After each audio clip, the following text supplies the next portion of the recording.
जय जगन्नाथ बंधुगण मु इंजीनियर दीप्तिरंजन पंडा ज्योतिर्विद आपण मानू मोर ज्योतिष शास्त्र भित्तिक चैनल कुंडली भविष्यतरु स्वागत और अभिनंदन जनाऊँगी।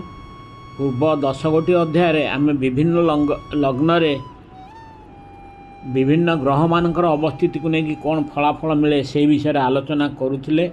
आज से क्रम कुंभ लग्न कुंडली विभिन्न ग्रह मानकर फलाफल कौन आम आज जानिबा। रवि कुंभ लग्न कुंडली रवि सप्तम भावर अधिपति और लग्ने शनिंकर शत्रु। अष्टम ठारू अष्टम सिद्धांत अनुसार द्वितीय बा सप्तम भावर अधिपति लग्नेशर शत्रु हेले से मारक ग्रह। कुंडलीर कौन भाव रवि थिले तांकर दशा अंतर्दशार से निजर क्षमता अनुसार अशुभ फल देवे। तांकर अशुभत्व केवल दान धर्म बा पूजापाठ करी कम करा जाई पारे। सूर्यंकर रत्न माणिक्य केबे भी कुंभलग्न जात व्यक्ति धारण करिवे नाही। चंद्र कुंभलग्न कुंडली चंद्र षष्ठ स्थान स्वामी हेतु मारक ग्रह। कुंडलीर कौन भाव चंद्र थिले तांकर दशा बा अंतर्दशारे निजर बल अनुसार से कष्ट प्रदान करिवे। केवल तांको दान बा पूजापाठ करी ताहा कमा जाई पारिबो। चंद्र षष्ठ अष्टम एवं द्वादश भाव थिले विपरीत राजयोग सृष्टि हेले से शुभ फल देवे। किंतु लग्ने शनि निहाती पक्षे बली और शुभकारक हेबा उचित। चंद्रंकर रत्न मोती एही कुंडली रे केबे भी पिंधा जाई पारिबो नाही। मंगल लग्ने शनिंकर शत्रु।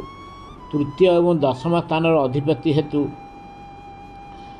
मंगल यही कुंडली रे समग्रह बोली विवेचित। से निजर स्थिति अनुसार भल व मंद फल देवे। कुंडलीर लग्न द्वितीय चतुर्थ पंचम सप्तम नवम दशम एवं एकादश भाव में मंगल थिले तांकर दशा अंतर्दशार निजर क्षमता अनुसार शुभ फल देवे।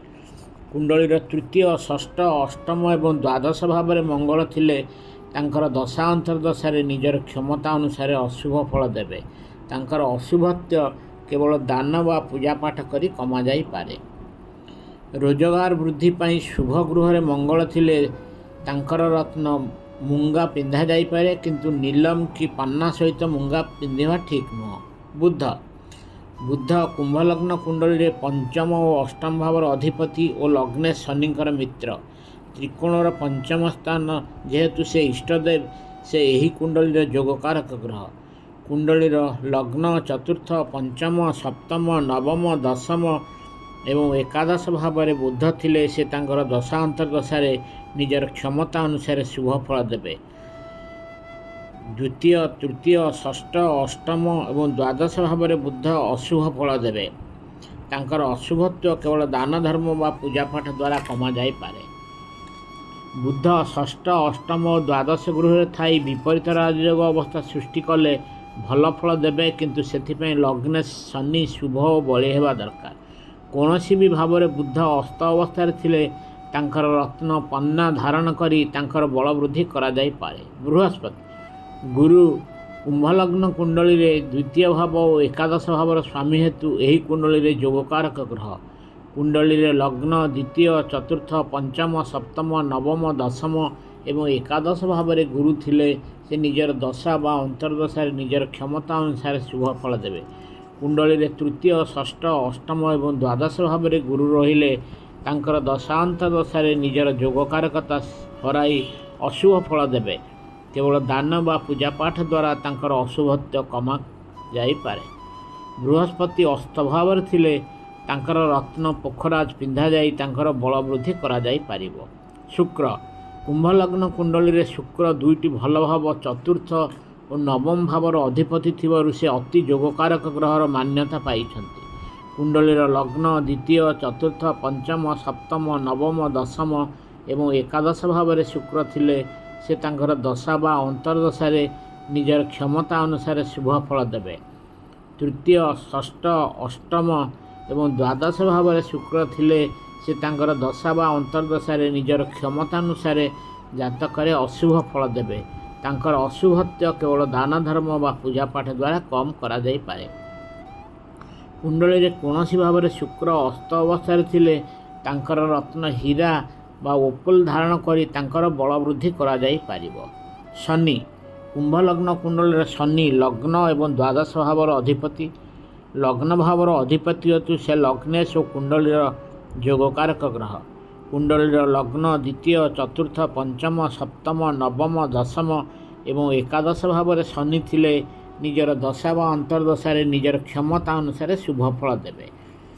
ତୃତୀୟ ହେଉଛି ନୀଚ ରାଶି। ଷଷ୍ଠ ଅଷ୍ଟମ ବା ଦ୍ୱାଦଶ ଭାବରେ ଥିଲେ ଶନିଦେବ ତାଙ୍କର ଦଶା ବା ଅନ୍ତର୍ଦଶାରେ ନିଜର କ୍ଷମତା ଅନୁସାରେ ଅଶୁଭ ଫଳ ଦେବେ।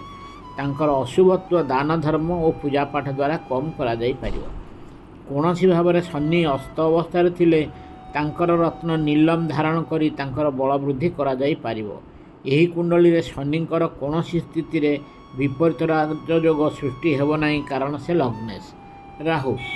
ରାହୁଙ୍କର କୁଣ୍ଡଳୀରେ ସ୍ୱଗୃହ ନାହିଁ। ସେ ମିତ୍ର ରାଶିରେ ଭଲ ଫଳ ଓ ଶତ୍ରୁ ରାଶିରେ ମନ୍ଦ ଫଳ ଦିଅନ୍ତି। ତାଙ୍କର ମନ୍ଦ ଫଳ କେବଳ ପୂଜାପାଠ ବା ଦାନ ଦ୍ୱାରା କମାଯାଇପାରିବ। ତାଙ୍କର ରତ୍ନ ଗୋମେଧ କୌଣସି ବି କୁଣ୍ଡଳୀରେ ଧାରଣ ଅନୁଚିତ। କୁମ୍ଭ ଲଗ୍ନ କୁଣ୍ଡଳୀରେ ଲଗ୍ନ ଚତୁର୍ଥ ଉଚ୍ଚରାଶି ପଞ୍ଚମ ଉଚ୍ଚରାଶି ନବମ ଭାବରେ ରାହୁ ରହିଲେ ନିଜର ଦଶା ବା ଅନ୍ତର୍ଦଶାରେ ସେ ନିଜର କ୍ଷମତା ଅନୁସାରେ ଶୁଭ ଫଳ ଦେବେ। ଦ୍ୱିତୀୟ ତୃତୀୟ ଷଷ୍ଠ ସପ୍ତମ ଅଷ୍ଟମ ଦଶମ ନିଚସ୍ଥ ଏକାଦଶ ନିଚସ୍ଥ ଭାବ ଦ୍ୱାଦଶ ଭାବରେ ରାହୁ ଥିଲେ ସେ ତାଙ୍କର ଦଶା ବା ଅନ୍ତର୍ଦଶାରେ ବହୁତ କଷ୍ଟ ଦିଅନ୍ତି। କେତୁ ରାହୁଙ୍କ ପରି କେତୁଙ୍କର ମଧ୍ୟ ନିଜସ୍ୱ ରାଶି ନାହିଁ। ସେ ମିତ୍ର ରାଶିରେ ଶୁଭ ଫଳ ଓ ଶତ୍ରୁ ରାଶିରେ ମନ୍ଦ ଫଳ ଦିଅନ୍ତି। ତାଙ୍କର ଅଶୁଭତ୍ୱ କେବଳ ଦାନ ଧର୍ମ ବା ପୂଜାର୍ଚ୍ଚନା କରି କମାଯାଇପାରିବ। ତାଙ୍କର ରତ୍ନ ଲହସୁନିଆ କୌଣସି କୁଣ୍ଡଳୀରେ ପିନ୍ଧିବା ମନା, କାରଣ ତାଙ୍କର ସ୍ୱଗୃହ ନାହିଁ। କୁମ୍ଭ ଲଗ୍ନ କୁଣ୍ଡଳୀରେ ଲଗ୍ନ ନବମ ଦଶମ ଉଚ୍ଚରାଶି ଏକାଦଶ ଉଚ୍ଚରାଶିରେ ଥିଲେ କେତୁ ତାଙ୍କର ଦଶା ଅନ୍ତର୍ଦଶାରେ ନିଜର କ୍ଷମତା ଅନୁସାରେ ଶୁଭ ଫଳ ଦେବେ। କୁମ୍ଭ ଲଗ୍ନ କୁଣ୍ଡଳୀରେ ଦ୍ୱିତୀୟ ତୃତୀୟ ଚତୁର୍ଥ ନୀଚ ରାଶି ପଞ୍ଚମ ନୀଚ ରାଶି ଷଷ୍ଠ ସପ୍ତମ ଅଷ୍ଟମ ଓ ଦ୍ୱାଦଶ ଭାବରେ କେତୁ ମାରକ ହୋଇଥାନ୍ତି ଓ ବହୁତ ଖରାପ ଫଳ ଦେଇଥାନ୍ତି। ଆଜି ପାଇଁ ଏତିକି। ପରବର୍ତ୍ତୀ ଅଧ୍ୟାୟରେ ଆମେ ମୀନ ଲଗ୍ନ କୁଣ୍ଡଳୀ ବିଷୟରେ ଆଲୋଚନା କରିବା। ଯଦି ଆପଣମାନଙ୍କୁ ଏହି ଅଡ଼ିଓଟି ଭଲ ଲାଗିଛି ତେବେ ଏହାକୁ ଲାଇକ୍ କରିବେ ଓ ସବସ୍କ୍ରାଇବ୍ କରିବେ ଏବଂ ବହୁ ମାତ୍ରାରେ ସେୟାର କରିବାକୁ ଅନୁରୋଧ କରୁଛି। ଜୟ ଜଗନ୍ନାଥ।